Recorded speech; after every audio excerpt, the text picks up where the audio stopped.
ang mga kwento ng pag-ibig, kwento ng buhay at kwento ng pag-asa dito sa Barangay Love Stories. Love Stories. Hindi biro ang hirap kapag nagkahiwalay ang mga magulang. Maraming adjustments ang dapat nagawin at kadalasan ay bata ang naiipit. Ikaw, kabarangay, paano kaya sa tingin mo mapagtatagpo ang dalawang mundo ng dalawang magulang na nagkahiwalay? Pero kailangang magkalapit para sa anak na sa kanila ay parehong nakakapit. Dear Papa Dudut, ako nga pala si Joel, 35 years old at kakahiwalay lang sa naging girlfriend ko for almost 4 years. Siya pala si Cynthia. Kaedad ko lamang siya at meron kaming isang anak na 2 taong gulang pa lamang. Mahirap na desisyon ang makipaghiwalay sa nanay ng anak ko. Sino ba naman ang gustong mapunta sa isang broken family, hindi ba? Kaya lang ay hindi ko na matiis ang ugali ni Cynthia. Lagi niya akong pinaghihinalaan na may ginagawang hindi maganda. Palibasa noong time na naging kami ay malala pa ang trust issues niya dahil niloko siya ng dating boyfriend niya. Nagkaroon din sila ng anak pero nasa poder ng lalaki ang bata. Pinasa sa akin ni Cynthia lahat ng galit at tamang hinala niya sa kanyang ex-boyfriend. Noong una ay sinubukan ko namang tanggapin yon. Mahal ko eh. Kaya lang habang tumatagal ay nakakapagod din pala ang ganong klase ng sitwasyon. Nakadagdag din ang pagiging high maintenance niyang babae. Hindi siya nakontento sa kung ano lang ang kaya kong maibigay sa kanya. Alam naman niya na hindi ganong kalaki ang sahod ko. Galing kasi siya sa may kayang pamilya kaya hindi niya matanggap na maliit lamang ang naibibigay ko sa kanya. Yun madalas ang nagiging away din namin dahil nasasaktan ang pagkalalaki ko sa tuwing pinamumukha niya sa akin na hindi sapat ang naibibigay ko. Hanggang isang araw ay nakipaghiwalay na ako sa kanya, Papa Dudut. Biglaan lang ang lahat dahil napundi na ako sa pagbubunganga niya sa mga pagkukulang at mali ko. At dahil nga sa pakikipaghiwalay ko ay nagtanim siya ng galit sa akin at nakaapekto yon sa anak namin, Papa Dudut.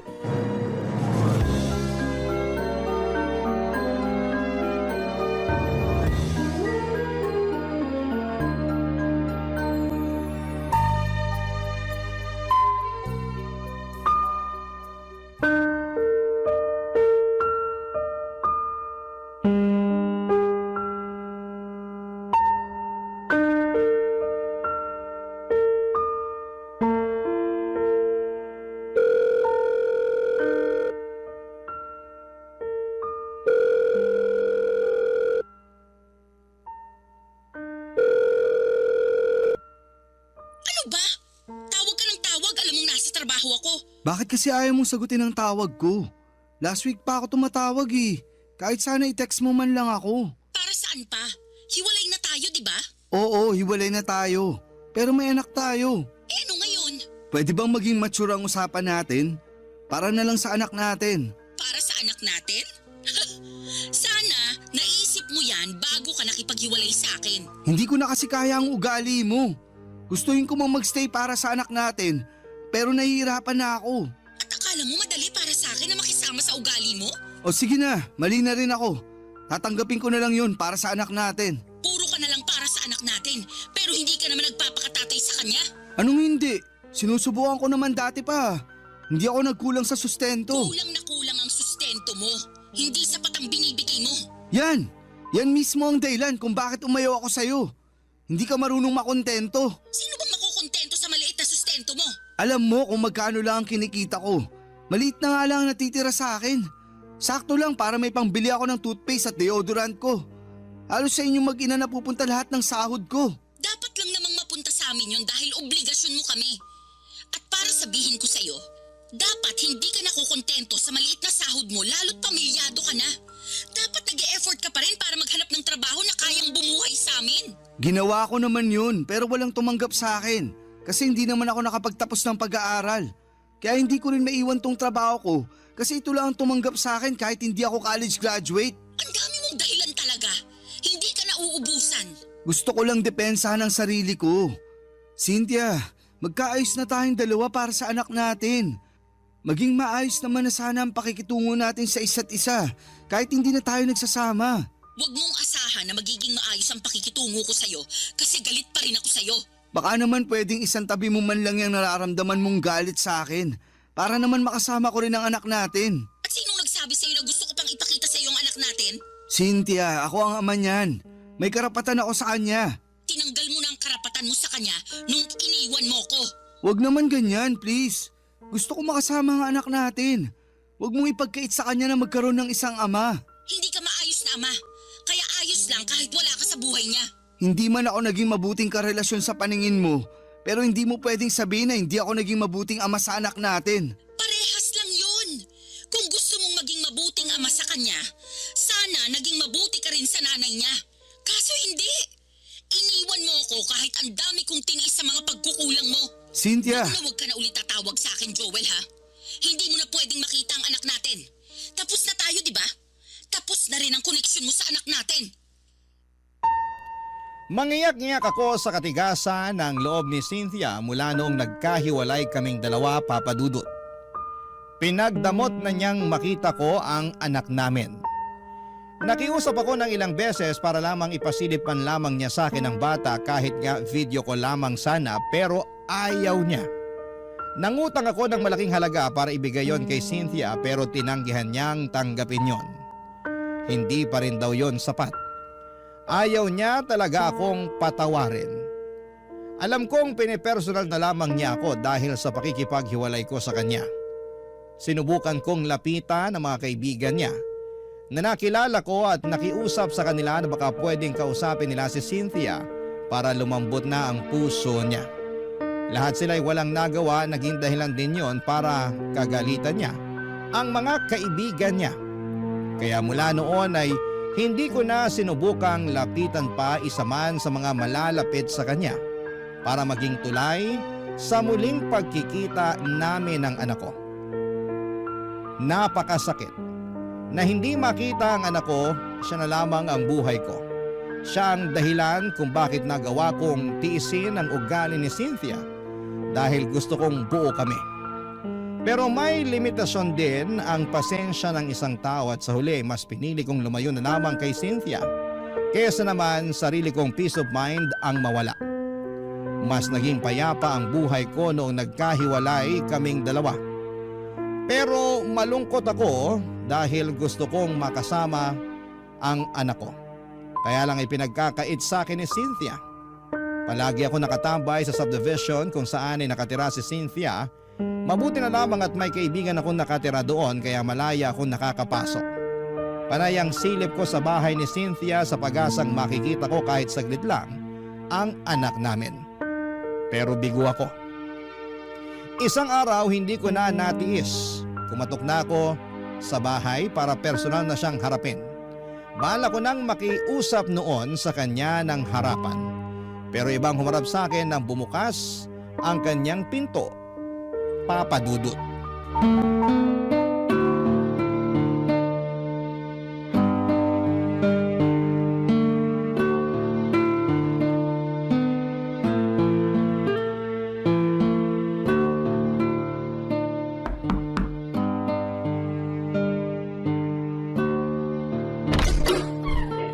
Sino po kayo? Sino ka? Hala? Ako po kaya unang nagtanong. Joel. Joel ang pangalan ko. Andyan ba si Cynthia? Naku, umalis po kaninang umaga. Ganun ba? Mga anong oras kaya siya makakabalik? Baka po hapon na yon kasi dadaan daw muna siya sa bahay ng parents niya bago po siya bumalik dito. Ah, sino ka nga pala? Ay, pasensya na, hindi po agad ako nakapagpakilala. Ako nga po pala si Mara, ang yaya ng anak ni Ma'am Cynthia. 30 years old at mula sa lugar ng mga matatapang, Etivac, Cavite! Hanip ang intro pang Miss Universe. Kabog, di ba? Sabi niyo kasi magpakilala ako eh. Kaano-ano mo si Cynthia? Ay, naku, teka lang po baka miyembro kayo ng budol-budol gang ha? Kasi yung mga ganyang tanungan, napanood ko na yan sa balita eh. Hindi. Ay, ex-boyfriend ako ni Cynthia. Kayo po yung lagi niyang sinasabi na kampo ng demonyo. Naalala ko na. Kayo yung tatay ng anak niya. Ang sakit naman ng kampo ng demonyo. Pero sige, tatanggapin ko. Ganun ang tingin niya sa akin eh. Ang tindi nga po ng galit niya sa inyo. Ang dami niyang kwento tungkol sa inyo. Hula ko, wala siyang magandang nasabi tungkol sa akin no. Ang galing niyo naman pong manghula. Iniwalayan ko kasi siya, kaya sobrang bitter niya sa akin. Naiintindihan ko naman siya, kaya lang Kaya lang ano po? naiipit kasi yung anak namin. Doon ako nahihirapan. Ay, hindi po ba niya pinapakita sa inyong anak niyo? Mula nung nagkaiwalay kami, hindi na niya pinakita sa akin. Kahit makausapan lang po sa phone? Kahit yan, hindi pwede. Pinapahupa ko na muna ang galit niya sa akin. Pinagdarasal ko na lang na makamove on na siya agad para hindi na niya ipagkait sa akin yung anak namin. Mukhang matagal-tagal pa bago siya makamove on sa inyo, sir. Halos bumuga na nga ng apoy sa tuwing naaalala niya kayo eh. Mapagtanim din kasi ng galit yun. Hayaan mo na lang. Baka naman kasi minahal rin niya kayo ng sobra. Kaya nasaktan. Tapos naging bitter na dragon. Kaya nga eh. Minsan, pinagsisisihan ko rin na iniwan ko siya. Kasi bahal niyo pa ho, ano? Ay! Naiisip kong balikan siya para makita ko na yung anak namin. Sobrang desperado na ako, Mara. Gusto ko talagang makita kahit ilang minuto lang yung anak namin. Ay, paano kaya to? May naisip kasi ako pero baka mapag-initan ako ni Ma'am Cynthia kapag nalaman niya eh. Ano ba yun? Matutulungan mo ba ako para makasama ko ang anak ko? Hindi ko po may papangako, pero susubukan ko po na maipakita sa inyo yung anak nyo kapag wala po si Ma'am Cynthia dito. Kukunin ko na lang po yung number nyo, sir. Gusto mo lang nga ata akong maka-textmate eh. Hala si sir! May boyfriend po ako sa Cavite ha? Huwag kayong ganyan, loyal ako dun. Binibiro lang kita kasi masyado nang mabigat yung usapan natin eh. Sige, ito ang number ko. Pero palitan mo na lang ang pangalan ko ha, para hindi makita ni Cynthia na nag-uusap tayo. Ay teka, sisave ko na po. Patingin nga po ulit. Ayan. Nasave ko na po yung number nyo. Ite-text ko po kayo mamaya ha. Salamat Mara ha. Salamat. Sana matulungan mo akong makita ang anak ko. Hindi ko maitago ang saya ko nang makaharap ko si Mara. Nabuhayan ako ng pag-asa na muli kong makakapiling ang anak ko sa tulong ng kanyang yaya, Papa Dudut. Kinagabihan ay nag-text si Mara sa akin. Nakauwi na raw ang mag-ina ko. Kinuha niya ang Facebook account ko para isend ang pictures ng anak namin ni Cynthia. Palihim niyang ginawa yon habang nasa banyo ang ex ko. Yun ang unang beses na nasilayan ko ang mukha ng anak ko matapos siyang itago sa akin ng nanay niya. Kahit kasi sa Facebook ay hindi nagpo-post si Cynthia ng pictures ng anak namin. Kahit mga kamag-anak niya ay wala ring post tungkol sa kanilang mag-ina. Kaya hindi ko maitago ang sobrang gala ko nang sa wakas. Nakita kong muli ang anak ko kahit sa picture man lang.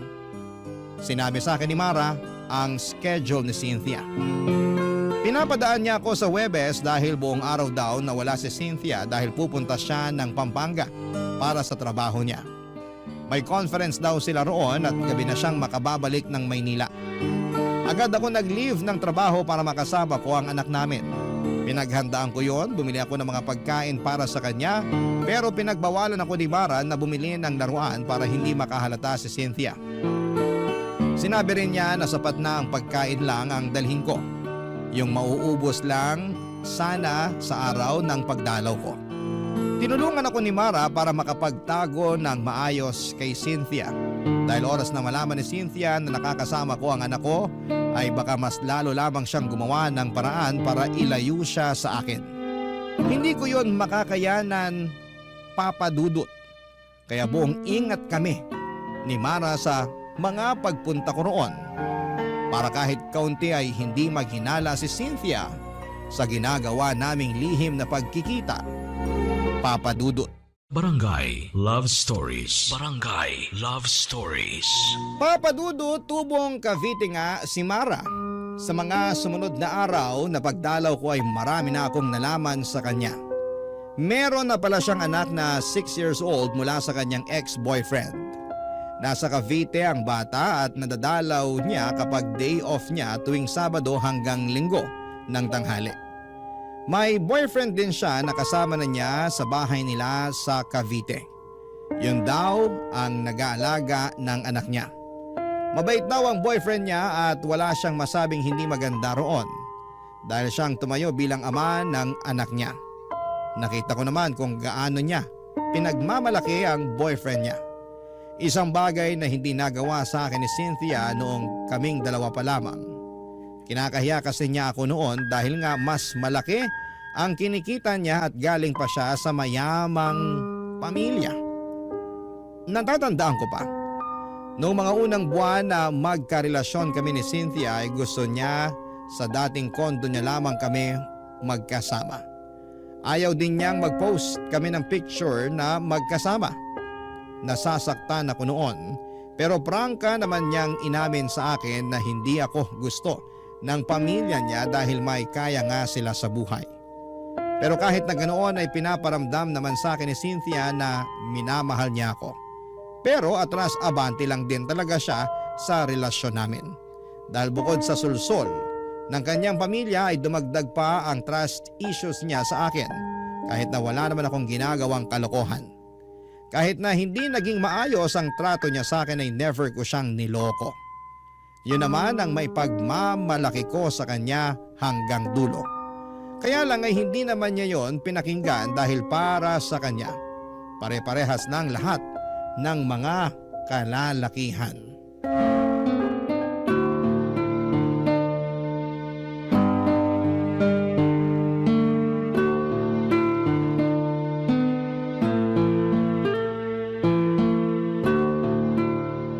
Pinagod niyo po yung anak niyo, sir. Ang himbing kagad ng tulog, oh. Sorry na. Na-enjoy ko lang makipaglaro ulit sa kanya. Alam mo namang ang tagal ko nang hindi nakasama ang anak ko. Gets kita, sir. Ganyan din ako sa anak ko tuwing umuwi ng Cavite kapag day off ko. Parang ayoko nga patulugin para hindi matapos yung bonding naming dalawa eh. Ang sarap maging magulang, no? Mahirap pero masarap. Sinabi niyo pa, sir. Wag mo na nga akong tawaging sir. Halos magkaedad lang naman tayo. Tsaka close naman na tayo eh. Eh naku, nakakailang naman kung tatawagin ko lang kayong Joel. Hindi ako sanay. Tatay kayo ng inaalagaan kong bata. Pero hindi naman kita pinapasahuran. Kaya tanggalin mo na yan sir ha. O sige na nga, susubukan ko. Mara, salamat talaga ha. Naging tulay ka para makasama ko ulit ang anak ko. Alam mo, ilang beses ka nang nagpasalamat. Okay na nga yun. Masaya akong makatulong. Tsaka kailangan talaga ng bata na makasama din ang tatay niya. Sana ganyan din ang mindset ni Cynthia. Ay, kaso hindi eh. Dinamay niya yung personal na galit niya sa akin para hindi ko makita ang anak namin. Hintayin na lang nating makamove on si Ma'am Cynthia. Lalambot din yun. Parang hindi ko na nga inaasahan yan. Yung ex nga niya bago ako, hanggang ngayon sinusumpa pa rin niya. May mga ganong tao lang po talaga, mapagtanim ng galit. Kahit maliliit na pagkakamali, hindi niya kayang patawarin. Isang beses, alam mo ba, nakalimutan ko lang siyang batiin para sa mansari namin. Aba, hindi na niya yun pinalagpas. Lagi niyang sinusumbat. Kaya wala raw akong pakialam sa relasyon namin. Eh isang beses lang naman nangyari yun. Eh teka, may ganyang experience din ako kay Ma'am Cynthia. Minsan, nakalimutan ko ilabas yung basura. Ayun, mula noon may trust issues na siya sa akin. Halos oras-oras bago matulog, pinapaalala niya sa akin yung basura. Kahit hindi naman na naulit yun. Pero wala na siyang tiwala sa akin. Ang sabi niya, mauulit pa raw yung pagkalimot ko. Aabangan daw niya yun at ipamumukha niya sa akin. Ganyan nga siya. Gusto niyang mapatunayan lagi na tama siya. Kaya babantayin niya lahat ng galaw mo para makahanap ng butas. Gusto niyang may paglaban na hindi siya nagkakamali ng iniisip tungkol sa'yo. Ay, nakakapagod yun. Buti nga natiis niyo eh. Ikaw din naman, natiis mo siya. Eh wala naman po akong choice kundi magtiis. Malaki kasi ang pasahod niya sa akin eh. Hindi naman alagain yung anak niyo. Si Ma'am Cynthia na lang talaga yung kailangan kong pagpasensyahan. Sana balang araw, ma-realize niya yung ugali niyang ganun. Mauubusan talaga siya ng taong iintindi at magtitiis sa kanya kapag hindi pa siya nagbago. Eh, matanong ko lang Joel, wala ka na bang nararamdaman na pagmamahal sa kanya? Mahal ko pa naman siya. Hindi naman yun agad-agad na nawawala. Napagod lang talaga ako noon kaya ako nakipaghiwalay. Pero andun pa rin yung love ko sa kanya. Huwag mong sasabihin ha, papalakpak na naman ang pride noon kapag nalaman niya. Naku, ayoko na rin kayo magkabalikan dalawa. Ha? Bakit naman? Eh kasi kapag pinag-uusapan natin siya, ramdam ko yung lungkot at stress sa'yo. Pero kita ko pa naman sa mga mata mo na may feelings ka pa rin naman sa kanya. At okay lang yun. Hindi naman basta-bastang nawawala yun eh. Nanay kasi siya ng anak mo. Salamat sa pag-intindi ha. Sobrang bigat lang kasi talaga ng pinagdaanan ko sa kanya. Siya ang pinakaminahal ko sa lahat ng mga nakarelasyon ko. Pero siya yung pinakamasakit na lesson na dumating sa buhay ko. Takot ka na siguro magmahal ulit ano? Ay, Joel! Kailangan mo nang umalis! Tumatawag si Ma'am Cynthia! Mukhang pauwi na to!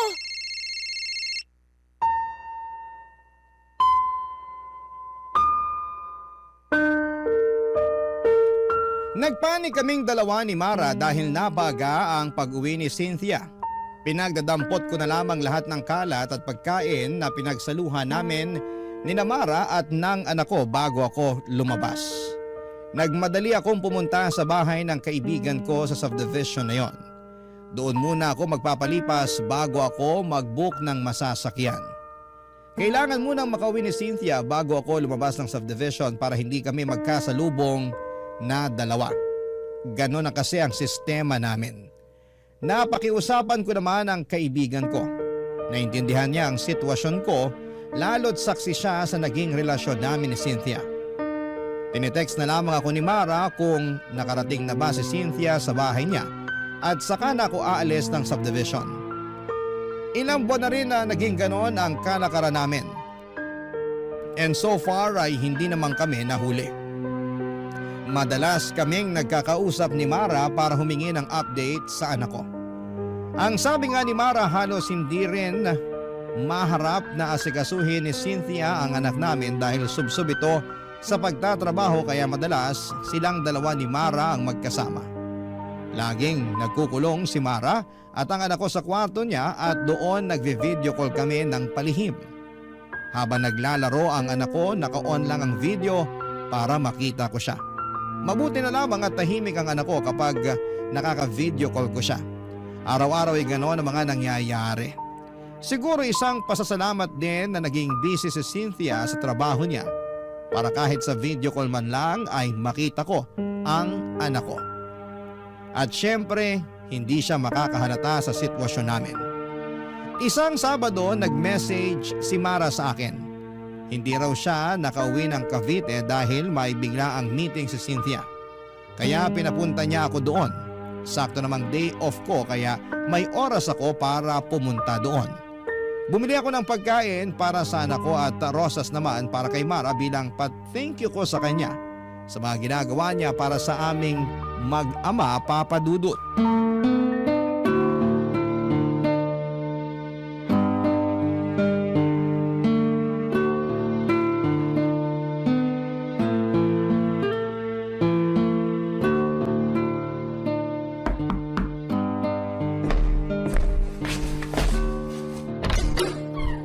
Oh, Joel!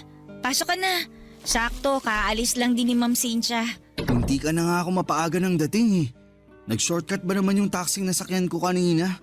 Kinabahan tuloy ako na magpang-abot kami ni Cynthia. Hindi talaga kayo pinagtatagpo ni Ma'am Cynthia.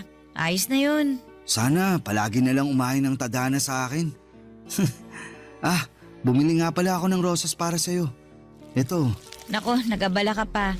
Sana dinagdag mo na lang sa pambili ng pagkain ng anak mo. Nakabili na ako ng pagkain niya. Sakto na to para sa kanya. Dinagdagan ko pa nga para maibigay ka sa anak mo kapag umuwi ka sa inyo sa Cavite. Thank you ah. Tulog pa pala yung anak mo. Gusto mo ba gisingin ko na? Ay, wag! Hayaan mong makapahinga siya. Magkwentuhan na lang muna tayo habang tulog pa siya. Kumusta ka? Ayos lang. Parang malungkot ka. Dahil ba hindi ka nakauwi sa Cavite ngayong day off mo? Mabuti ngang hindi ako umuwi dun ngayon. Ha? Bakit naman? Ano ba nangyayari? Magkwento ka, makikinig ako. Wala to. Ayos lang ako. Gusto mo ng kape? Magtitimpla ako. Sige, para mas sumarap ang kwentuhan natin tungkol dyan sa pinagdadaanan mo. Ayos nga lang ako, Joel. Huwag mo na akong intindihin. Gusto kong makabawi sa'yo sa lahat ng tinulong mo sa akin. Kung makakabawi ako sa pakikinig, andito ako. 2 tenga, nakasanla sa'yo. Ang kulit mo ah. Okay nga lang ako.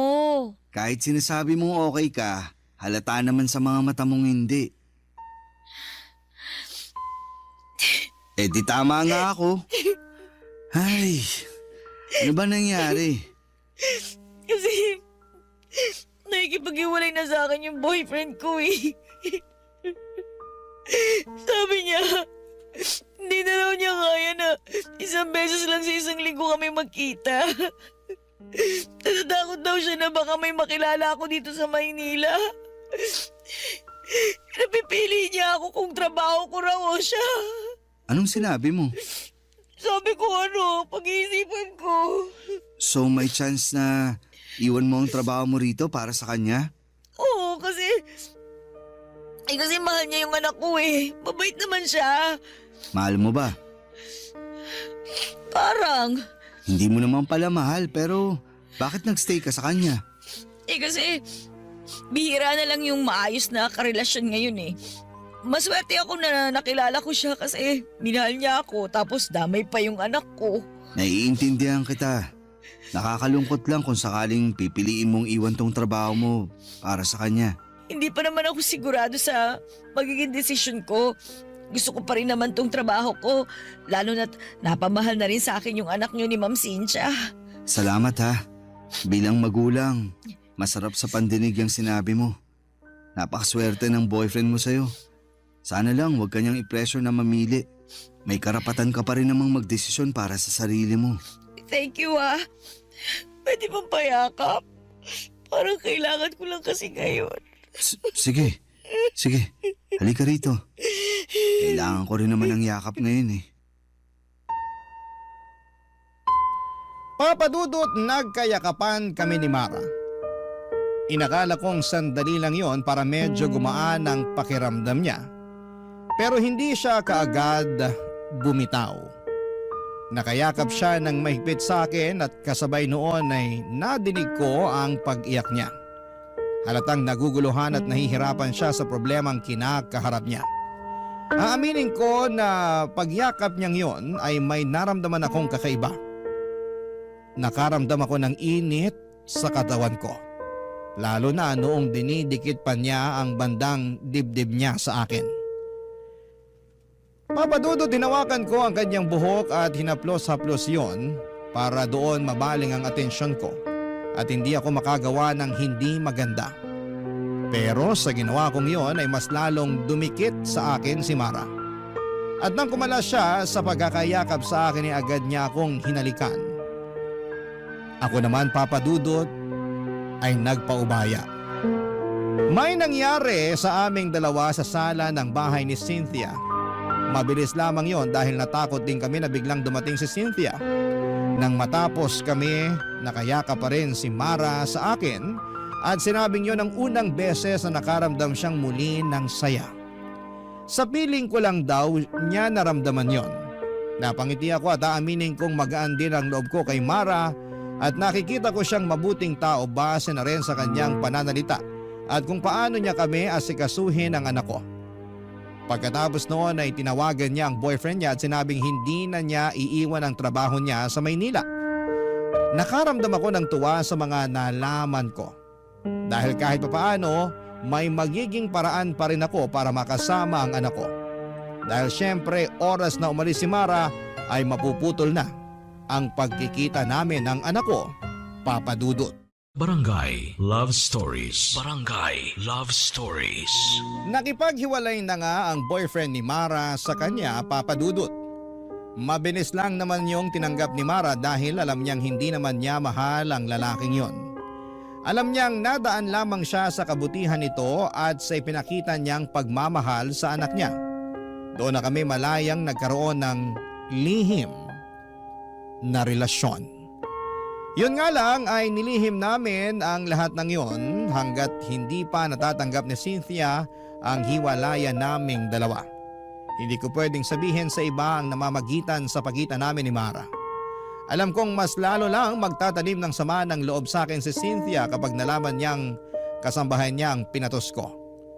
Naintindihan naman yon ni Mara at sinabi sa akin na walang problema sa kanya kung patago muna kami dahil alam niya ang ugali ng ex-girlfriend ko. Napadalas na ang pagpunta ko kina Cynthia.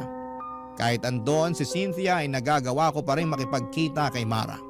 Doon nga lang kami sa bahay ng kaibigan ko nagtatagpo kapag tulog na si Cynthia. Madalas nga, kapag dumadalaw na ako sa bahay ni Cynthia, hindi ko na halos nakakasama ang anak ko kasi mas madalas na kaming magkaharutan ni Mara. Nananabik din kasi ako sa feeling na merong nagmamahal sa akin. Pero hindi naman namin pinapabayaan ang anak ko ha, ikaklaro ko lang. Siyempre alam niyo naman na siguro yung pakiramdam ng mga unang buwan ng relasyon, hindi ba? Kumbaga nakaikot lang kayo sa mundo ng bawat isa at ini-enjoy ang lambingan at saya. Ganon ang nangyayari sa amin noon ni Mara. Nagkakaroon kami ng sariling mundo kung saan kaming dalawa lamang ang pwedeng makapunta at makakita.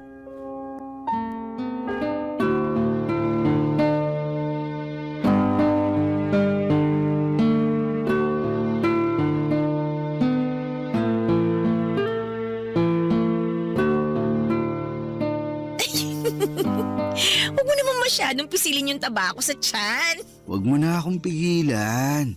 Alam mo namang ito ang paborito ko sa'yo, di ba? Halata naman, palagi mo ang hinahalikan eh. Kakagigil eh. Parang tabaan ng baby. Lambot. Hawak nga ulit. Ikaw talaga, tama na nga, nakikiliti na ako. Ang hirap magpigil. Ikaw kasi, nag-crop top ka pa. Mas lalo ko tuloy nakita ang bilbil mo.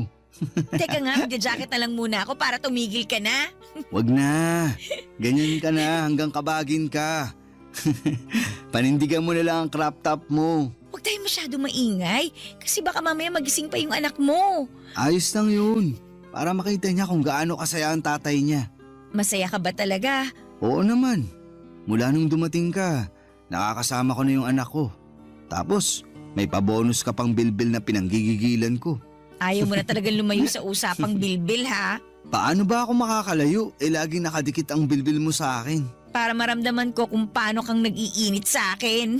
Eto na nga't parang nilalagnat na ako sa init. Tara na nga sa kwarto ni Cynthia. Huy, bakit naman doon? Para hindi masakit sa likuran kapag nag-aano na tayo. Ang hirap kasi rito sa sofa eh. Medyo may katigasan na. Tsaka mukhang malaki yung kama ng ex-girlfriend ko kaya kahit tumambling pa tayo hindi tayo mahuhulog. Baka maamoy niya tayo pag uwi niya. Mas okay na rito sa sala para mabilis linisin yung ebidensya. Doon sana sa kwarto mo kaso andun naman ang anak ko. Pwede naman doon pero tahimik lang tayo ha. Ano, game? Wag na roon. Nakakailang naman kung sa harapan pa ng anak ko nilalandi yung yaya niya. Exciting nga yun eh. Ikaw ha, grabe yung mga pantasya mo. Marami na kasi ako nasubukang pantasya mula nung naging tayo. Pukis nga ako, tsaka... Ay, tumatawag si Ma'am Cynthia. Sagutin ko lang to ha. Quiet ka muna dyan. Hello, Ma'am Cynthia. Oh, Ma'am, ano po yun? Pauwi na ako ng bahay. Pakilutuan mo ako ng ulam. Kahit anong nandyan sa ref. Okay lang kahit prito. Mga ilang oras po, Ma'am, bago kayo makarating dito sa bahay. Bakit kailangan mong malaman? Wala naman po. Para lang po matansya ko kung ano oras po ako magluluto. Para mainit po yung ulam na maaabutan nyo. Mga 2 oras mahigit. Sa kapalitan mo na rin yung bedsheet ko. Nangangati ako ron eh. Sige po, Ma'am. Meron pa po ba kayong ipapagawa? Wala naman ah. Asikasuhin mo na lang yung mga pinapagawa ko. Bye. Joel, Ano yun? tara na dun sa kwarto ng ex-girlfriend mo. Dumihan na natin yung bedsheet kasi pinapapalitan na niya sa akin. Ayos! May nangyari sa amin ng ilang beses sa kama ni Cynthia, Papa Dudut. Aaminin kong nakadagdag ng init yon sa pakiramdam ko lalo't kama yon ng ex ko. Pagkatapos noon ay nagmadali na akong umalis ng bahay. Hindi ko na nga nahintay na magising pa ang anak ko. Babawi na lamang ako sa susunod sa kanya. Kailangan ko na kasing makaalis para hindi kami magkaabutan ng nanay niya. Mabuti na lamang at maagang dumating ang nabukong sasakyan kaya nakaalis din ako kaagad bago mag-update si Cynthia na pauwi na raw ito. At nang makauwi ako ng bahay, tinadtad ni Mara ng mga selfie niya ang messenger ko. Napangiti ako at nakaramdam muli ng init. Sinabi ko sa kanya na mag-usap na lamang kami ulit kapag matutulog na si Cynthia. At makalipas nga ang ilang oras bago sumabit ang alas 11 ng gabi ay nag-message na si Mara. Gising noon ang anak ko at magkasama silang dalawa habang magka-video call kami. Para silang mag-ina at para kaming pamilya ng mga oras na yon. Nakapag-usap siguro kami ng mahigit 1 oras bago ko tinapos ang tawag. Para makapagpahinga na rin ang anak ko dahil alanganin na ang oras. Nag-chat na lamang ako kay Mara na sabihan niya ako kung kailan ulit ako makakadalaw. Mabilis naman siyang nag-reply at sinabing pwede na raw kagad kinabukasan. May out of town meeting daw si Cynthia at madaling araw na ito makakauwi.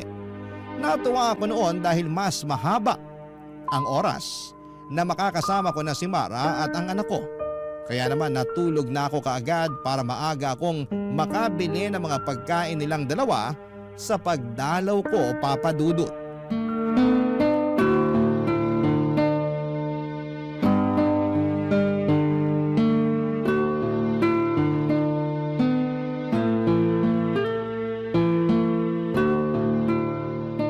Uy, ang dami mo namang biniling pagkain.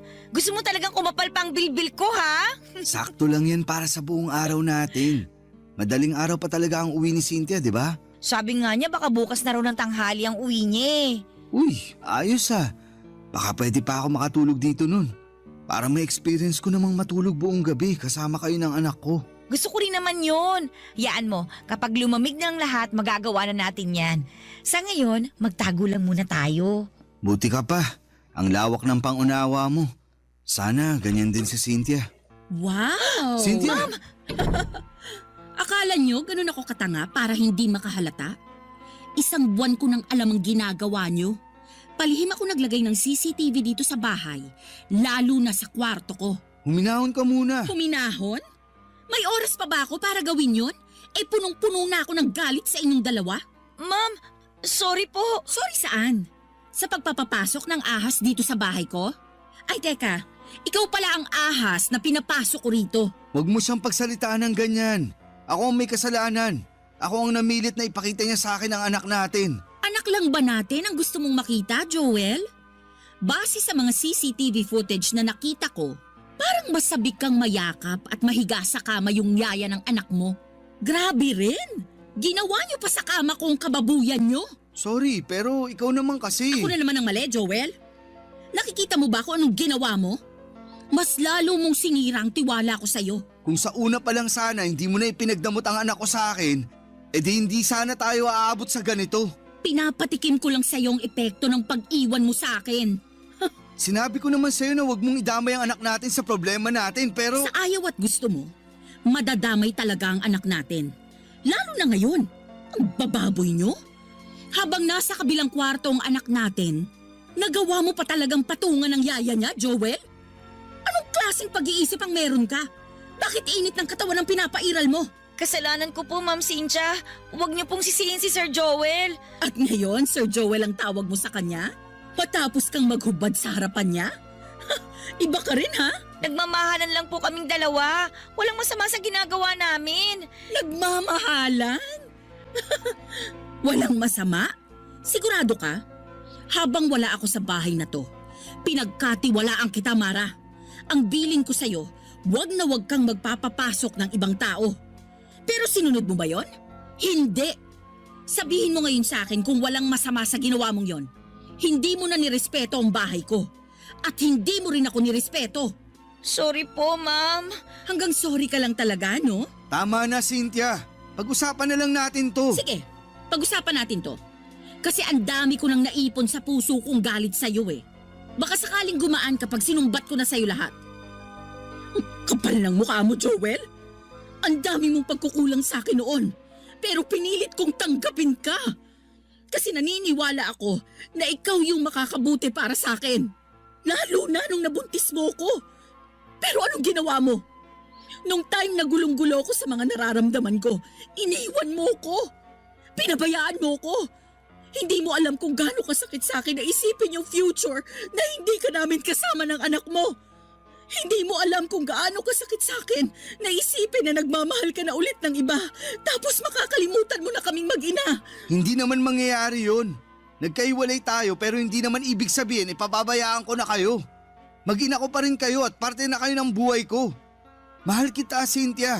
Kahit ano pang nangyari sa atin, hindi na yun magbabago. Kung mahal mo ko, piliin mo ko ngayon. Anong ibig mo sabihin? Kung gusto mo pang makita pa ang anak mo, ako ang pipiliin mo. Cynthia. Kami ng anak mo o ang katulong ko? Mamili ka. Hindi ako makagalaw sa sinabi ni Cynthia, Papa Dudut. Hindi ko nga rin matignan si Mara dahil alam kong nasasaktan siya sa narinig niyang sinabi ng ex ko. Kahit ako ay naguluhan, lalo na noong pinangtakot na ni Cynthia sa akin ang anak namin. Sinabi niyang lilipat na raw sila ng lugar at hindi ko na sila kailanman makikita. Ang bigat ng loob ko habang iniisip ang posibilidad na mangyari yon. Nang hindi pa ako sumagot ay sinabi niyang pwede kaming magkabalikang dalawa, total ay mahal ko pa naman daw siya. Ayusin na lang daw namin at susubukan niyang baguhin kung ano man ang mga naging pagkakamali niya. Hindi pa rin ako nakapagsalita noon. Parehas kami ni Mara. Nang wala siyang makuhang sagot sa akin ay pinalis niya ako ng bahay. Pero bago niya ako paalisin, binigyan niya ako ng palugit na 1 buwan para pag-isipan kung sino ang pipiliin ko sa kanila ni Mara. Tahimik pa rin si Mara at kabado dahil anak ko na ang pinangsasangga ng nanay niya. Pinalis na rin ni Cynthia si Mara at umuwi muna si Mara sa Cavite at sinabi niyang hihintay na lamang niya kung anuman ang magiging desisyon ko. Sobrang hirap ng pinasok kong gulo. Sana ay matulungan niyo po ako. Oo, at may nararamdaman na ako para kay Mara. Nakikita ko siya bilang mabuting tao at mabuting karelasyon. Pero aaminin kong mas mahal ko pa rin si Cynthia. Pero ang hirap na makasama pa siya. Pero paano ang anak namin kung sakaling hindi ko siya piliin na balikan? Higit sa lahat ay anak ko na ang pinakagusto kong makasama. Pero tulad ko ay ipit din siya sa sitwasyon. Sana po ay matulungan niyo po ako. Ako ang inyong kabarangay forever, Joel. Barangay Love Stories. Barangay Love Stories. Nalilito pa rin sa life ang ating kabarangay. Ano kaya ang maipapayo mo sa kanya? Ibahagi mo yan sa ating comment section para mabasa rin niya. Nagustuhan ng iyong napakinggan? Ituloy yan via live stream sa www.gmanetwork.com/radio. In Mega Manila, 97.1. Forever!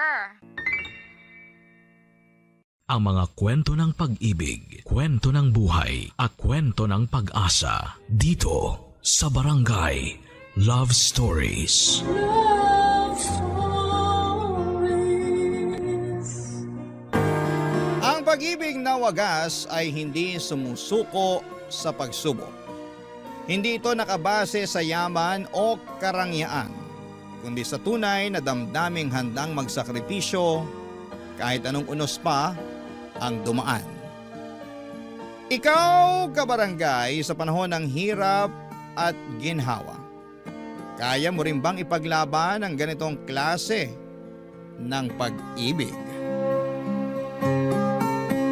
Dear Papa Dudut, magandang araw sa inyo, Papa Dudut. Ako po si Ermilio, pero tawagin niyo na lamang po ako sa palayaw kong Melo.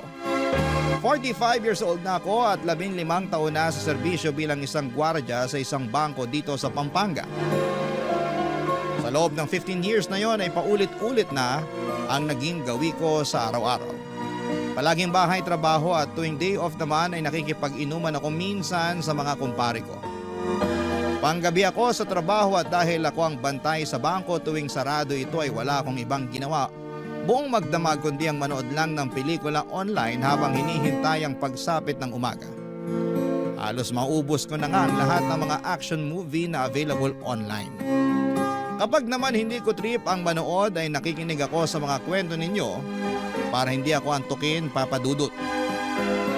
Pagdating ng karelyebo ko ay dumadaan ako sa karinderya para kumain at saka magpahinga sa bahay. Papa Dudut, hindi lang ako ang mag-isang nagpupuyat para magtrabaho. Kasama ko rin sa pagbabantay sa bangko na pinagtatrabahuhan ko ay isang mag-asawa na nagtitinda ng balot at sigarilyo. Sa harap kasi ng bangko ay isang bus terminal at ang mga pasahero doon ang suki ng mag-asawang Susana at Socorro. Kada alas 8 ng gabi ay pumupwesto na sila sa tapat ng bangko para magtinda ng balot, tubig at sigarilyo. Maaga rin kasing nagsasarado ang mga sari-sari store sa lugar na yon. Kaya naman sila ang takbuhan ng mga pasaherong nag-i-stop over sa lugar. Naging malapit ang puso ko sa dalawang matanda dahil gabi-gabi ko na silang nakakasama sa pagbabanat ng buto. Tandang-tanda ko pa nga noong unang araw ko sa trabaho, taong 2010, sinaway ko sila noong nakita ko silang nag-aayos ng pwesto nila isang gabi, Papa Dudut.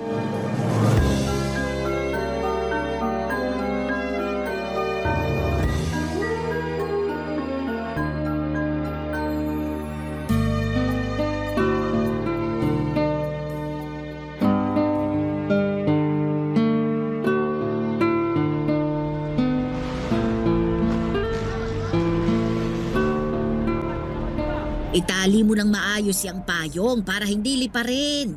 Paano liliparin? Wala namang hangin. Kine-question mo pa ako, itali mo na nga lang. Hindi natin hawak ang panahon. Baka mamaya biglang lumakas ang hangin. Ito na, itatali ko na. Mawalang galang na po, Nay, Tay. Bawal po kayong magtinda rito. Pag-aari po ng bangko tong lugar eh. Hindi po kayo pwedeng pumwesto rito. Ay anak, matagal na kaming nagtitinda rito. Dito talaga yung pwesto namin. 10 taon na kaming pumapwesto rito, sir. Alam yan nung security. Ako na po yung bagong gwardya. Wala na po yung dati.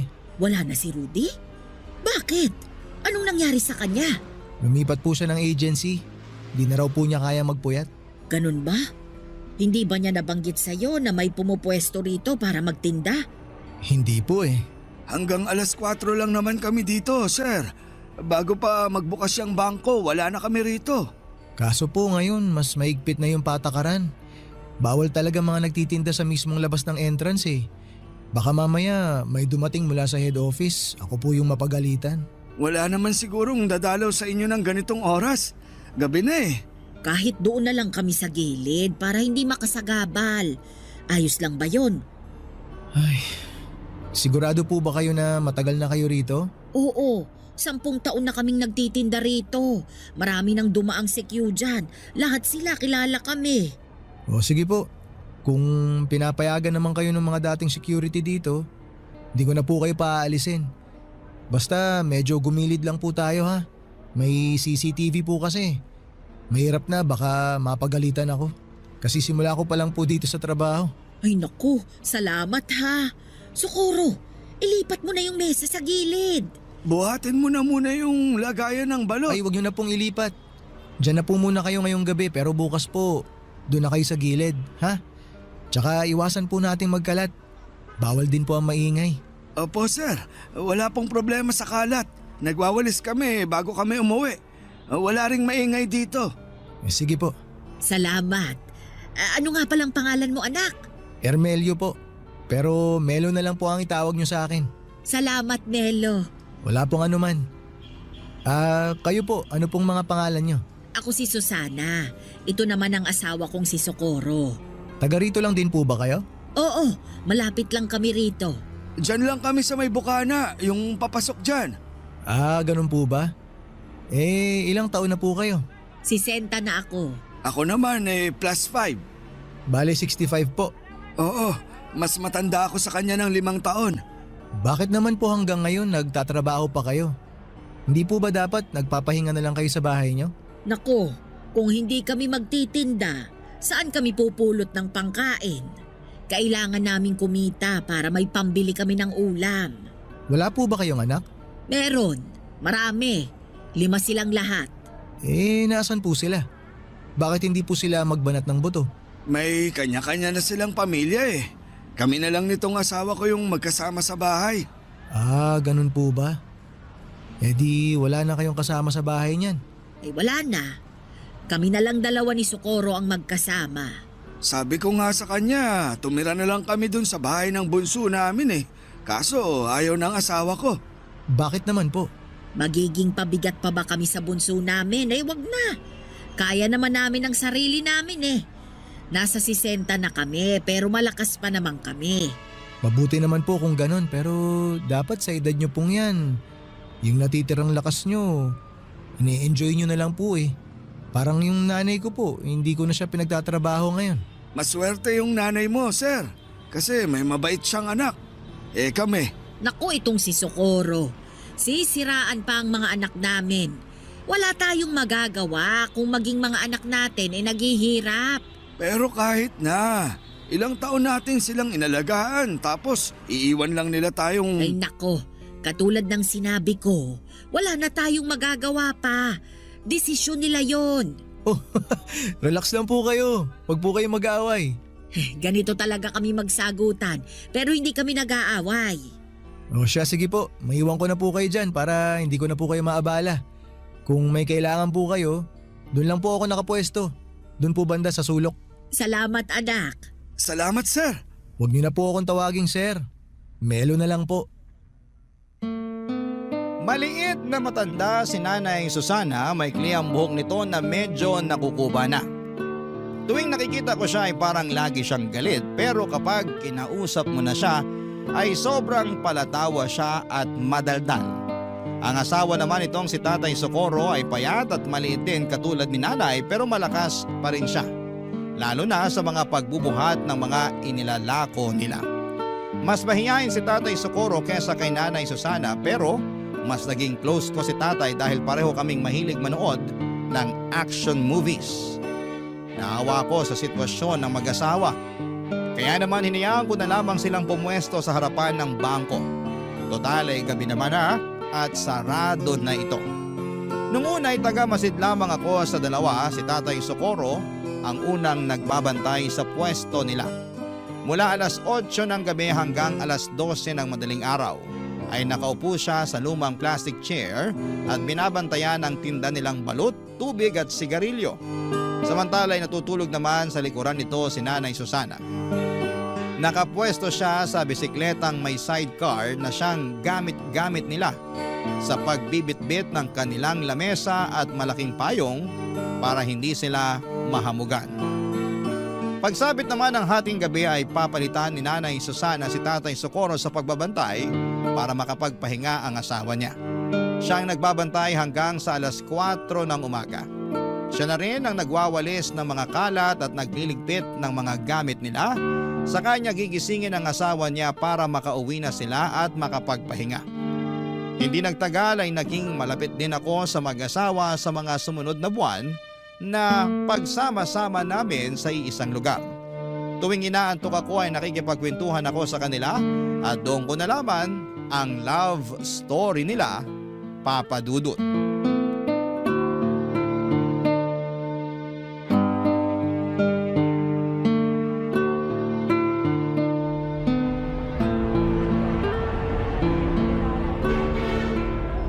Tay, pabili po ako ng yosi.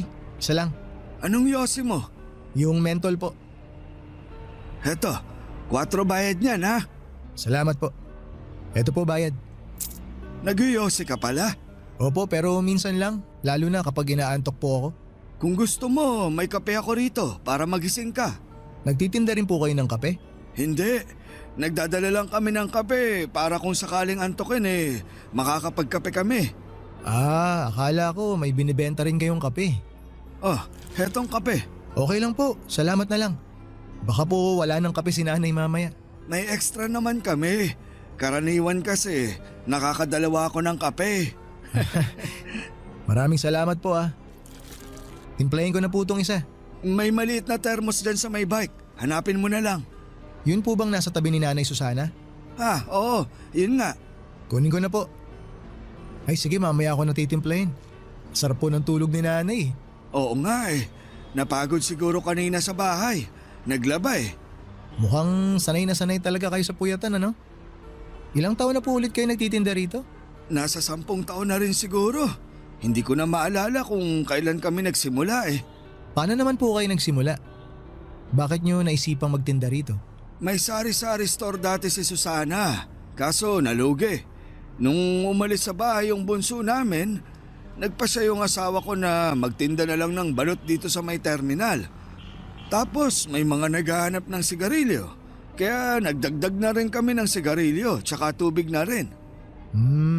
Kumusta naman po ang kitaan? Sakto lang para sa aming dalawa. Kahit papano, kumikita naman kami ng sapat para may pambili ng bigas. Minsan, kung matumal ang benta, kumakain kami ng kangkong na tanim ng asawa ko. Marami yung tanim sa bahay eh. Meron siyang talong, sili, kamatis. Kung ano yung mga gulay na nasa bahay kubo na kanta, meron siya. Para po mas tipid no? Ako nga gusto ko rin magtanim para may mapagkukunan ng ulam kapag kinapos. Kaso hindi mahilig yung mga bata sa gulay. Ilan na ulit anak mo? 3 po, isang lalaki tapos 2 babae. Pareho pala tayo.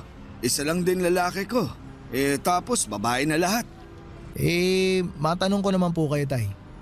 Paano po kayo nagkakilala ni Nanay Susana? Mahabang kwento yan. Maaga kami nagkakilala niya ni Susana. Bata pa lang kami noon. Gaano po kabata? 16 siya noon tapos 21 naman ako. Nagkakilala kami sa isang pista. Talaga po? Oo, kasama niya mga kaibigan niya noon. Puro sila sosyalin. Si Nanay? Oo, mayaman yan noon. Inhinyero ang tatay. Tapos po, anong nangyari? Pinili ako kaya eto, naghihirap ngayon kasama ako. Hindi ko po maintindihan tay. Pinapili po ba siya? Nung sinagot kasi ako ni Susana, syempre hindi naman ako mayaman noon. Kargador lang ako eh. Wala akong tinapos. Mahirap lang kami. Nung nalaman ng tatay ni Susana na ako yung nobyo niya, hindi sila pumayag. Kaya siya pinapili. Ganun na nga. Pinapili siya ng mga magulang niya. Iiwan niya ako o itatakwil siya ng pamilya niya. Mas pinili na lang ni Nanay na itakwil siya? Kaya nga siya nandito, di ba? Ayan oh, mahimbing ang tulog. Talagang ipinaglaban po kayo ni Nanay ano? Kaya nga ginagawa ko ang lahat para maging maayos ang buhay niya. Kahit na naghihirap kami. Lahat ng gusto niya, pinipilit kong ibigay. Kasi alam kong hindi ganito yung buhay na nakagisnan niya. Pero ito pa rin ang pinili niya dahil sa akin. Wala po bang pagsisisi si Nanay Susana sa ginawa niya? Wala siyang sinasabi sa akin pero may mga pagkakataon na ramdam ko na parang nagsisisi siya sa pinili niyang buhay. Minsan nga, nakokonsensya ako eh. Bakit naman po kayo nakokonsensya? Kasi huli na nung napagtanto ko na hindi pala sapat yung pag-ibig lang para magkaroon ng magandang buhay. Hindi sapat na mahal niyo ang isa't isa. Minsan, napapaisip ako, kung hindi ako pinili ni Susana, siguro maganda na ang buhay niya ngayon. Pero kita ko naman po tay na masaya si Nanay sa piling niyo. Tuwing magkasama kayo, naiinggit nga ako kasi ang sweet niyo pa rin tingnan. Kita ko sa mga mata niyo kung gaano niyo kamahal ang isa't isa. Kasi yun na lang ang meron kami. Wala kaming yaman. Ang meron lang kami ang isa't isa. Naantig ako sa love story nila Nanay Susana at Tatay Socorro. Pero sa parehong pagkakataon ay nalungkot din ako na hanggang sa pagtanda nila ay kayod kalabaw pa rin sila na para bang walang ipinagbago ang buhay nila noon hanggang sa kasalukuyan. Nakaka-relate ako sa kwento nilang dalawa dahil halos ganun din ang nangyari sa akin at sa unang babaeng inibig ko noon. Bago ko nakilala ang asawa ko ay meron akong babaeng minahal ng lubusan. Masasabi ko na siya ang taong bumasag ng puso ko ng sobra-sobra sa puntong muntik na ako mawala ng pag-asang makahanap pa ng pag-ibig. Nakilala ko siya sa isang charity event. Hindi pa ako gwardiya noon, tambay pa lamang ako dati na kung ano ang available na trabaho ay yon ang kinukuha ko. Naging driver ako ng isang NGO na tumutulong sa mga kabataang nakatira sa liblib na lugar. Miyembro siya ng naturang NGO at siya ang nanguna sa charity event na yon. Nasa passenger seat ko siya noon at sa kahabaan ng biyahe namin ay doon ko siya nakilala. Simula noon, Papa Dudut, tuwing kailangan nila ng driver ay ako na ang kinokontak nila. Hindi na mabilang ang charity na ginawa namin noon. Hanggang sa nagka-developan kaming dalawa.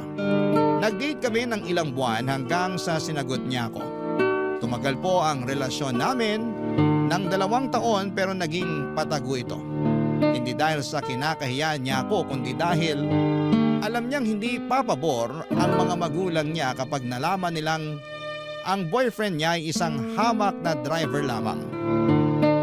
Noong natuklasan ng mga magulang niya ang relasyon namin, ay doon na natapos ang pagsasama namin. Sa kasamaang palad ay mas pinili ng ex ko ang magandang future niya kaysa sumama sa akin sa hirap at sa ginhawa. Hindi katulad ni Nanay Susana, hindi ang dalawa. Barangay Love Stories. Barangay Love Stories. Matagal bago ako naka-move on sa pag-ibig na yon, Papa Dudut. Siya kasi yung first love ko na inakala kong makakasama ko na sa panghabang buhay. Masyado pa kasi akong bata noon para maniwala na ganon lang kadali ang pag-ibig. Hindi rin naman nagtagal ay nakahanap din ako ng babaeng tunay na ka-forever ko. Sabi nga nila kapag hindi napasayo ang isang bagay, ito'y dahil may ibang mas magandang bagay pa na darating para sayo. Ang naging pangalawang girlfriend ko ay siya na rin pong napangasawa ko. Isa siyang teacher na nakilala ko lamang dahil sa mga kaibigan namin. Nagtatrabaho na ako noon bilang gwardiya noong naging kami, Papa Dudut. Minahal niya ako ng buo at totoo at hindi naging hadlang ang estado namin sa buhay. Ngayon ay may 3 na kaming anak at kahit papaano ay nabibigyan naman namin ng maayos at komportableng buhay ang mga anak namin kahit na hindi kami mayaman. Kung ako ang tatanungin ninyo, Papa Dudut, ay wala akong pinagsisisihan sa naging takbo ng love life ko. Totoo na nasaktan ako noong nawala sa akin ang unang babaeng minahal ko pero never ko siyang sinisisi na mas pinili niya ang future niya kesa sa akin. Nakita ko rin kasi na naging maganda naman ang outcome ng pag-iwan niya sa akin. Dahil may common friends kami sa Facebook ay may time noon na dumadaan sa newsfeed ko ang post ng ex kong yon. Kasal na siya at nakapangasawa ng isang politiko. May 2 na silang anak at masaya na sila sa buhay nila katulad ko na masaya na rin ako sa sarili kong buhay.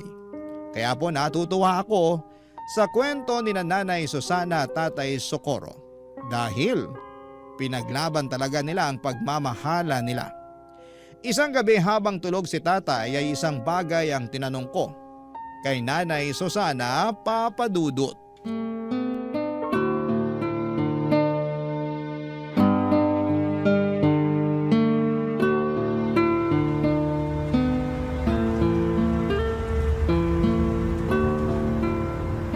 Nay, tulog na ba si Tatay Socorro?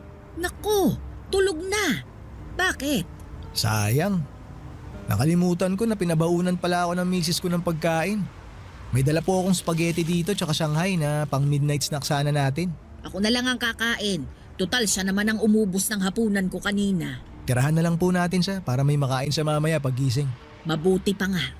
Ayaw kasi niya nang naiistorbo kapag tulog siya. Ah, talaga po ba? Oo, siya yung tipo na biruin mo na kapag lasing.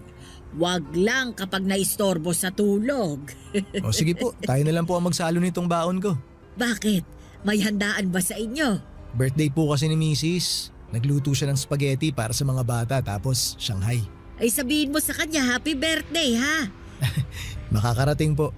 Matagal-tagal na rin akong hindi nakakatikim nito eh.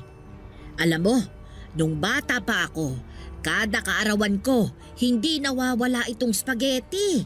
Favorite ko ito eh. Nabanggit nga po sa akin ng mga nakaraang araw ni tatay na mayaman daw ang pamilya niyo, Nay. Oo, 2 anak lang kasi kami, kaya kung ano yung mga gusto namin, ibinibigay talaga ng papa namin. Kahit kailan, hindi po ba talaga kayo hinanap ng mga magulang niyo? Hindi. Hindi ko alam kung sinubukan ba nila akong hanapin. Hindi rin kasi nila alam kung nasaan ako eh. Bakit po hindi nila alam? Kasi nagtanan kami ni Socorro. Walang nakakaalam kung saan kami nagpunta, pati mga kaibigan ko. Nung araw na yon, tinalikuran ko lahat-lahat. Ibig niyo pong sabihin, simula noon, hindi niyo pa rin po nakikita ang pamilya niyo? Nagpunta ako sa libing ng nanay ko. Yun na yung huling pagkikita namin. Nakakalungkot naman po yun. Eh yung tatay niyo po? Mas nauna siyang namatay. Hindi ako nakapunta noon kasi wala akong pamasahe. Ipinagdasal ko na lang siya. Pero wala naman po kayong pinagsisisihan sa mga naging desisyon niyo sa buhay, Nay. Kasi maganda na yung buhay niyo noon eh. Ako? Nako, marami akong pinagsisisihan. Tulad po ng ano? Na sana hindi na lang ako nakipagtanan. O hindi kaya bago ako nakipagtanan, dinala ko yung mga alahas ko para may maisasanla ako. Nagsisisi po ba kayo na pinili niyo si Tatay Socorro? Eh, sino ba naman ang may gusto ng ganitong buhay, 'di ba? Masyado pa akong bata noon eh, at sa pag-ibig. Akala ko kakayanin ko lahat kasi kasama ko ang taong minamahal ko. Pero hindi pala ganun yun. Iba ang realidad sa mga pelikulang napapanood natin. Kung babalik po kayo sa nakaraan, Nay, tingin niyo ba iibahin niyo yung naging takbo ng buhay niyo? Hindi. Wala akong babaguhin. Ah, wala po. Akala ko po ba... Hindi naman porket nagsisisi ako. Ibig sabihin nun gusto ko nang burahin yung mga nangyari sa buhay ko. May mga pagsisisi ako, pero wala akong babaguhin. Alam mo kung bakit? Bakit po? Kasi naging masaya ako. Yun yung isang bagay na ayaw kong mawala sa akin. Masaya ako na si Socorro ang napangasawa ko. Masaya ako na nagkaroon kami ng maraming anak. Masaya ako na sa kabila ng hirap ng buhay, magkasama pa rin kami hanggang ngayon. Masaya ako kasi napatunayan namin sa mga magulang ko na kaya naming magtagal kahit wala kaming itinatagong yaman. Lahat ng sayang yon ay dahil kay Socorro. Nakakatuwa naman po yun. Kaya ikaw, sundin mo kung anong nasa puso mo, ipaglaban mo, pero gamitin mo rin ang utak mo para sa ikabubuti. Hindi lang ng sarili mo ha, kundi pati na rin ng pamilya mo. Opo, Nay. Tatandaan ko po yung mga sinabi niyo. Sa panahon ngayon ay malimit na lamang akong makakita ng mag-asawang sabay tumatanda. Katulad nila Nanay Susana at Tatay Socorro ay dalangin ko rin na makasabay ang asawa ko hanggang sa pagtanda ko. Parang napakahirap na rin kasing makahanap ng kabiyak. Nasasamahan tayo hanggang sa pagtanda natin. Kung hindi nasisira ang relasyon ng mag-asawa dahil sa pangangaliwa, minsan ay mas maaga namang kinukuha sa langit ang isa. Kaya maswerte ang mag-asawa dahil napanindigan nila ang pangako nila sa bawat isa na magsasama hanggang sa pagputi ng mga buhok nila. Nakakainggit dahil hindi yon nagawa ng mga magulang ko. Maaga kasi kaming iniwan ni tatay matapos siyang malunod noong mga bata pa lamang kami dala ng kalasingan.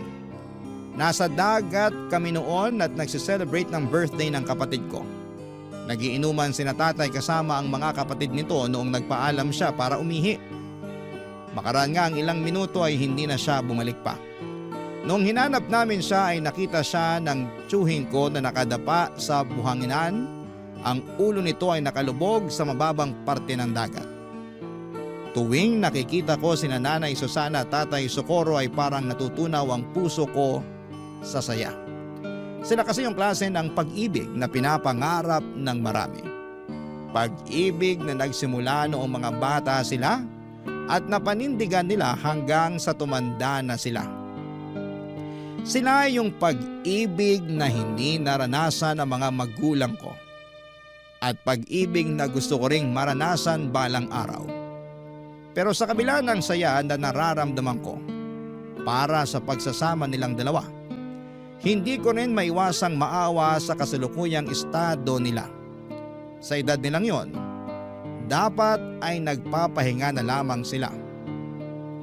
Hindi na rin kasi maganda sa kalusugan nila ang nagpupuyat para lamang kumita. Nang minsang tanungin ko kung nasaan na ang mga anak nila, ay mas lalong nakaramdam ng awa ako para sa mag-asawa.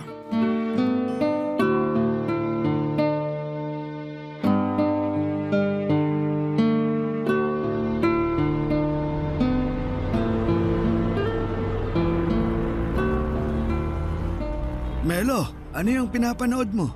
O tay, kayo po pala. Hali po kayo rito, maganda tong pinapanood ko. Bagong upload lang. Si Eddie Garcia ba yan? Opo. Tabi nga tayo. Total wala pa namang bumibili. Sige po. Matumal talaga kapag ganitong oras, no? Oo, mamayang alas 12 pa yung dating ng sunod na bus. Talagang kabisado nyo na po yung pagdating ng mga bus ah. Dekada ba naman na akong nagtitinda rito? Kabisado ko na ang lahat. Wala po ba kayong ibang trabaho noon? Meron. Dati akong konduktor, tapos naaksidente ako. Kaya hirap na akong makabiyahe ng malayo. Buti po kinaya nyo na buhayin yung mga anak nyo, no? Marami yun ah. May sari-sari store kami noon.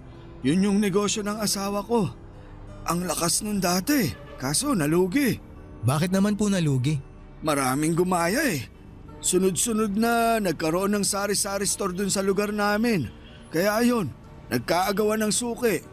Kaya po ba dito na lang kayo nagtinda? Ganun na nga. Buti po nakaya nyo pa rin suportahan yung pamilya nyo noon, no? Kahit na ganito lang yung trabaho nyo. Sa awa ng Diyos, nakaya naman namin. Tuwing umaga, naglalabas si Susana. Ako naman, nagpapataya ako noon ng weteng.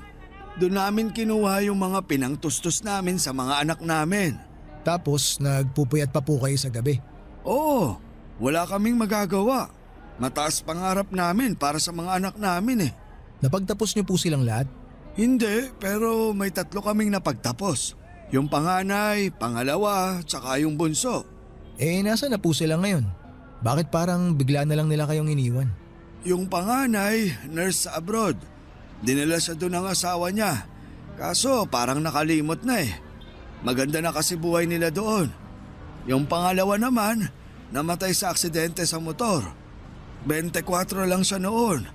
Yung pangatlo, nagtana naman. Nagmana sa amin.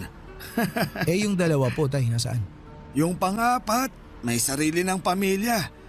Marami din sila, kaya problema din nila yung pera. Yung bunso, yun yung tumutulong sa amin noon. Pero simula nung nagkapamilya, medyo nagigpit na rin ang sinturon. Wala naman po ba kayong tampo sa kanila na para bang pinabayaan na lang nila kayo ni nanay? Wala naman. Ang mahalaga sa amin nagampanan namin ng maayos yung trabaho namin bilang magulang. Ayaw din naman namin ni Susana na humingi ng tulong sa mga anak niya kasi alam niya na may mga kanya-kanya na rin silang buhay. Kahit hirap na yun, ayaw niyang maging pabigat sa ibang tao. Nakakalungkot naman po yun. Kung ganun ginawa sa akin ng mga anak ko, malulungkot ako. Mantakin nyo tay ha, pinalaki ko sila ng maayos tapos bigla na lang nila akong iiwan kapag nakatayo na sila sa sarili nilang mga paa. Yun naman talaga yung trabaho natin bilang magulang yung tulungan sila. Hindi nila obligasyon na ibalik yung mga sakripisyo natin sa kanila. Kahit na. Para sa akin, lumalabas na wala silang utang na loob kapag ganun. Wala naman talaga dapat silang utang na loob Hindi naman nila ginusto na ipanganak sa mundong to. Tayo mismo ang nagdesisyon noon. Kaya tayo dapat ang mag-alaga sa kanila. Tama po kayo pero sabi ko nga po tay, nakakalungkot. Hindi rin naman siguro mahirap para sa anak na magbalik ng utang na loob sa magulang Sa tingin ko parang obligasyon ng anak yun. Hayaan mo na sila. Ang mahalaga naman nasa maayos na ang kalagayan nila. Masaya sila, malusog, buo ang pamilya, okay na yun. Yun po talaga yung pinaka-importante tay no? Basta nasa maayos na lagay ang mga anak. Masaya na rin ang mga magulang. Tama ka dyan. Ay tay, may bibili po ata.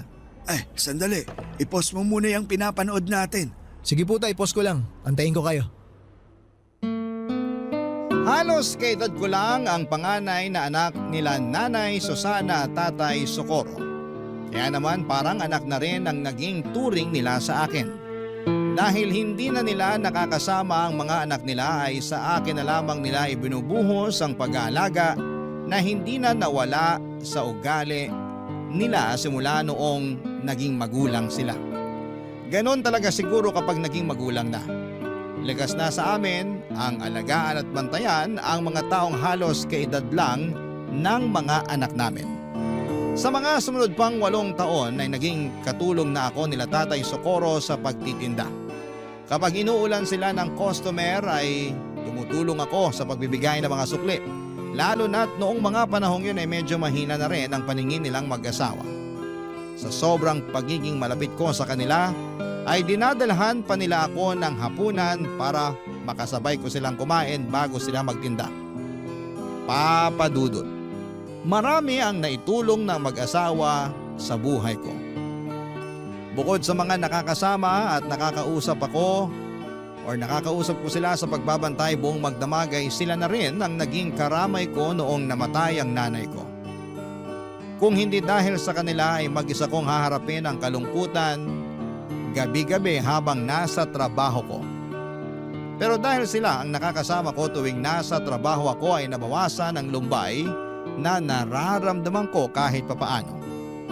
Sina nanay at tatay ang tumulong sa akin para maayos ko ang problema naming mag-asawa noong nagkaroon kami ng matinding awayan. Kamunti ka na nga kami maghiwalay noon pero dahil sa kanila ay binigyan nila ng kalinawan ng utak ko. Ang mga payo nila ang sumalba sa relasyon naming mag-asawa. Papa Dudut, hindi biro ang 15 years na pinagsamahan namin nila Nanay Susana at Tatay Socorro.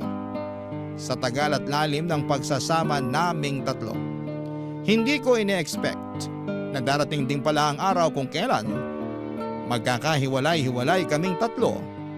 Papa Dudut. Barangay Love Stories. Barangay Love Stories. Marami na akong alaala kasama sina Nanay Susana at Tatay Socorro na kung sisimulang kong ikwento ngayon ay aabutin tayo ng maraming araw. Pero bilang ibinahagi ko na rin ang kwento nila sa inyo, Papa Dudut, ay magandang i-share ko na rin sa inyo ang ilan sa mga hindi ko malilimutang memory kasama ang dalawang matanda. May pagkakataon noon na kahit maulan at may bagyo ay lumalabas pa rin sila para magtinda. Inabutan kami noon ng baha na umabot hanggang binte.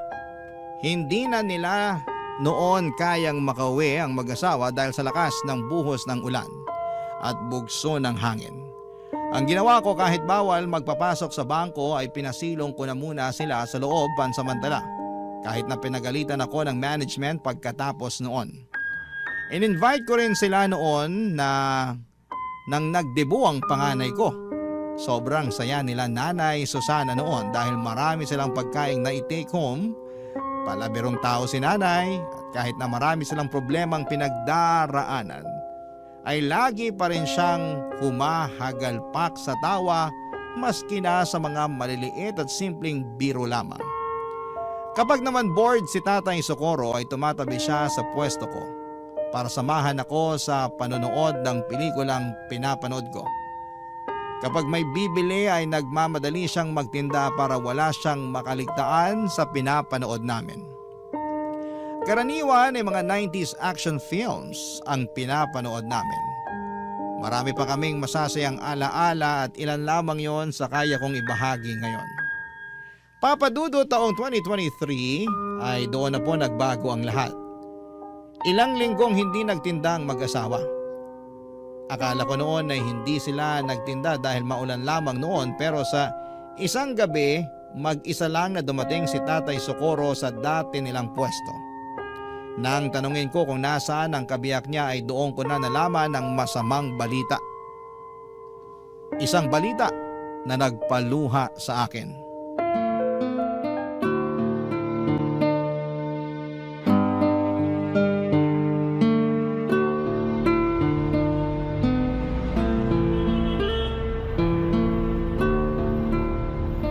Tay Socorro! Kumusta na po kayo?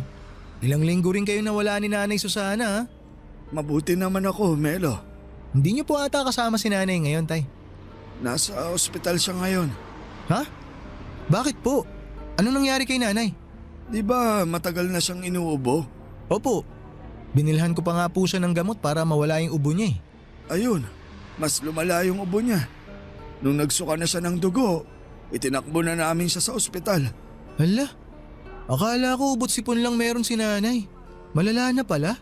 Kaya nga eh, medyo nahirapan na rin kasi siya sa paghinga kaya natakot na kami. Yung bunso ko ang nagsabi na itakbo na siya sa ospital. Eh, kumusta na po si Nanay ngayon?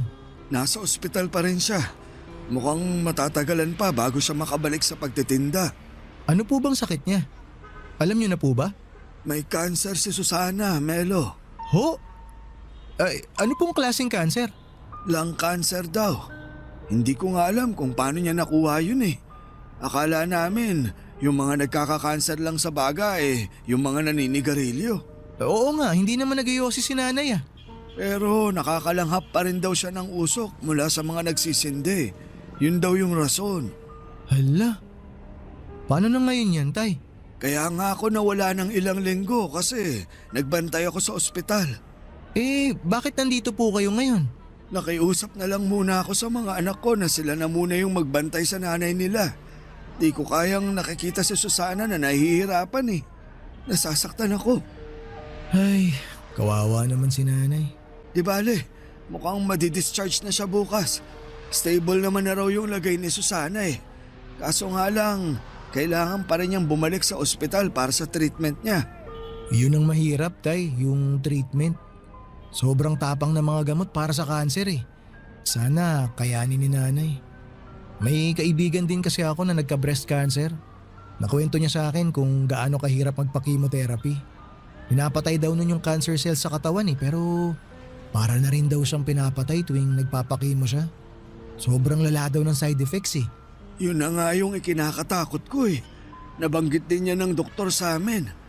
Pero ang assessment nila, malakas pa naman raw si Susana. Kaya kakayanin pa rin daw naman niya yung side effects na sinasabi mo. Pero sinabi rin niya sa amin na hindi raw matatanggal ng chemo yung sakit niya. Mapapahaba lang daw nito yung buhay niya. Ay, bakit naman daw po?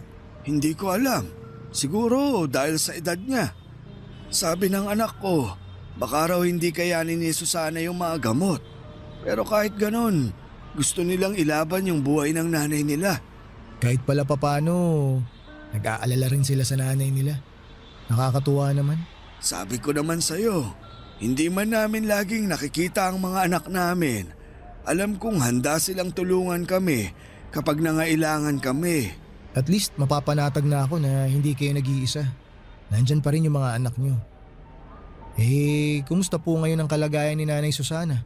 Ayun, medyo mahina pa rin ang katawan. Ewan ko nga eh. Simula nung tinurukan nila ng kung ano-anong gamot, mas lalo siyang nanghina eh. Hayaan niyo po, Tay.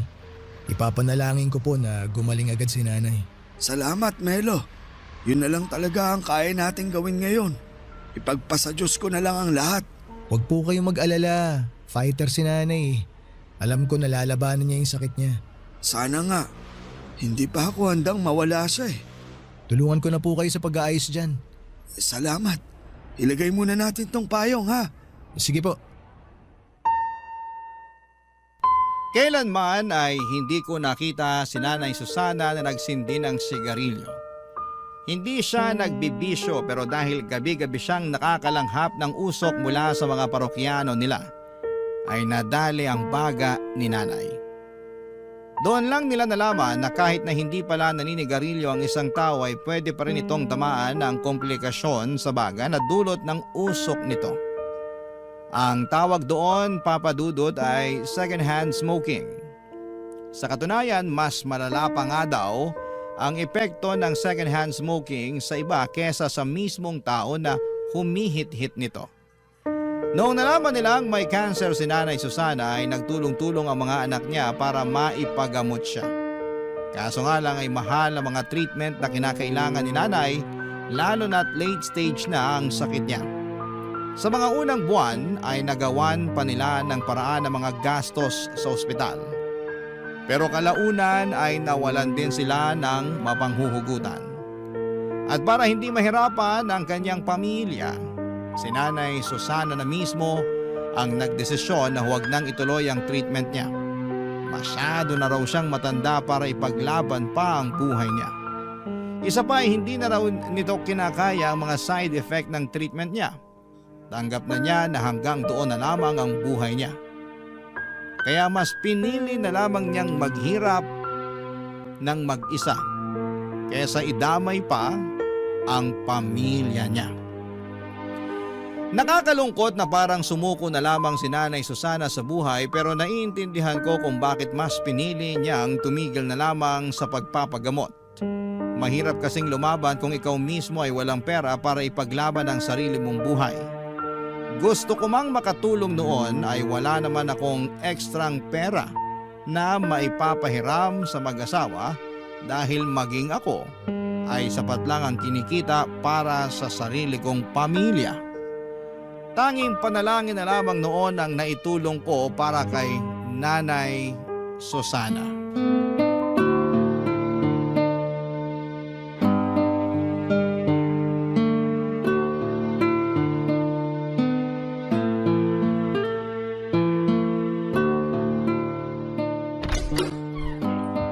Susana, hulaan mo kung sinong nandito. Sino? Ako po to, Nay. Si Melo. Ay, ikaw ba yan, Melo? Anong ginagawa mo't naparito ka? Wala naman po. Gusto ko lang po kayong makita ulit. Namiss ko kayo eh. Matagal na kayong hindi nagpapakita sa pwesto. Kailan po kayo babalik? Nako, mukhang malabong nang mangyari yan. Bakit naman ho? Eh di wala nang kasama si Tatay Socorro niyan magtinda ng balot. Kaya niya na yan, matanda na siya. Anong kaya? Ikaw yung hinahanap-hanap lagi ng mga parokyano natin. Opo, ang dami po naghahanap sa inyo, Nay. Nagtataka na nga rin yung iba bakit di raw po kayo nagpapakita sa kanila eh. Kumusta naman po kayo, Nay? Eto, mukhang mamamatay na. Nay, wag naman po kayo magbiro ng ganyan. Si Susana talaga, kung ano-anong pinagsasasabi. Ay bakit? Totoo naman na. Tingnan niyo nga ako. Mukha pa bang kaya kong bumalik sa dati? Oo naman po. Makakabalik po kayo sa dati. Magtiwala lang po kayo. Makikita nyo, mabilis kayo makaka-recover. Nako, hindi na ako umaasa dyan. Bakit naman, Nay? Tumigil na ako sa pagpapagamot. Inaantay ko na lang na malagutan ako ng hininga. Si Nanay talaga, oh. Abay, totoo. Nakikita mo ba ang itsura ko? Ang payat-payat ko na. Hirap na nga akong makatayo ng mag-isa eh. Medyo sumeksi nga po kayo eh. Pero alam ko naman po na makakabalik pa rin kayo sa dati. Tiwalang-tiwala po ako sa pag-aalaga sa inyo ni Tatay Socorro eh. Hindi ba, Tay? Oo naman. Wala eh. Gusto ko mang mabuhay pa ng matagal. Diyos na mismo ang nagpasya. Hindi mo naman alam kung yan talaga ang gusto ng Diyos eh. Bakit mo siya pinapangunahan? Hanggang ngayon ba, Socorro? Hindi mo pa rin matanggap na mamamatay na ako? Hindi. Kailanman, hindi ko tatanggapin na mamamatay ka na. Mas mabuti pang ako na lang yung mamatay kaysa ikaw. Tingnan mo to, ang drama. Nako, bakit po ba patay ang pinag-uusapan natin? Wala pong mamamatay kahit isa sa inyo kasi matagal pa po tayong magkakasama. Melo, matanda na ako. Hindi ko nakakayanin pang labanan tong sakit kong to. Yung mga mas bata nga sa akin nadadali pa eh. Partida nagpapagamot pa ang mga yon. Eh paano na lang ako na matanda na nga, tumigil pa sa pagpapagamot. Ang bilis nyo naman pong sumuko, Nay. Habang humihinga, wag po kayong mawala ng pag-asa. Tanggap ko na malapit na kaming magkita ni kamatayan. At saka kahit ngayon pa kami magharap, hindi ako natatakot. Hindi po kayo natatakot na mamatay, Nay? Hindi. Tingin ko, nagawa ko naman na lahat ng kailangan kong gawin sa buhay eh. Masaya ako sa naging takbo ng buhay ko. Kaya handa na ako. Ang totoo niyan, hindi takot yung nararamdaman ko ngayon eh. Alam mo kung ano? Ano po? Lungkot. Nalulungkot lang ako kasi iiwan ko na yung asawa at mga anak ko. Hindi ko na makikitang lumaki yung mga apo ko. Hindi ko na matutupad yung pangako ko kay Socorro na magsasama kami sa hirap at ginhawa. Matagal mo na akong sinamahan sa hirap. Hindi mo na kailangang isipin yun. Melo, may hihilingin lang sana akong pabor sa'yo. Sige po, Nay. Ano po ba yun? Ikaw nang bahala sa asawa ko ha. Bantayan mo siya. Siguraduhin mong nakakakain siya sa tamang oras. Wag po kayong mag-alala. Ako na pong bahala kay tatay. Parang sira talaga tong si Susana eh. Bakit mo ko ibinibilin sa iba? Alam niyo po, Nay, ang lungkot ng pinag-uusapan natin. Pwede po bang ibahin natin yung pinag-uusapan? Yung masaya po sana para good vibes naman. Oo nga naman. Hindi pumunta si Melo dito para mag-iyakan tayo.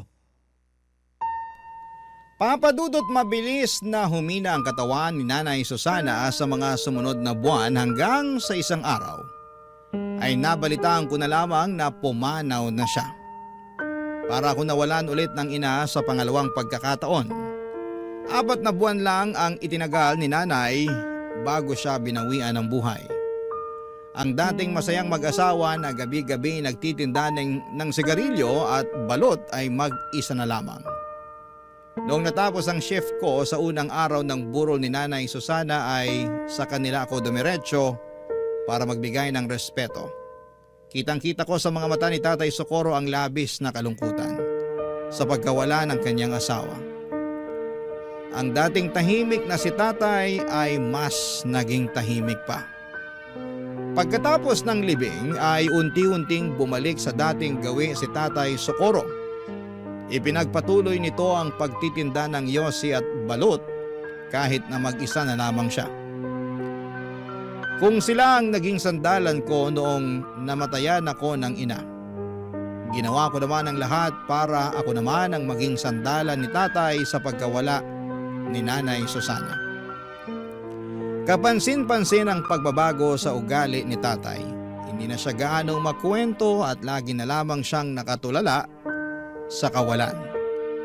Hindi ko na nga siya noon maimbita para manood ng pelikula. Isang buwan ang lumipas habang abala ako sa panonood sa cellphone ko. Isang gabi ay nagulat ako nung isang babae ang napasigaw sa may pwesto ni Tatay Socorro. Nagmamadali akong lumapit sa kanila noong nakita kong nakatumba na si Tatay mula sa kinakaupuan niya. Ang kwento sa akin ng babae ay bibili sana siya ng balut pero tulog ang matanda.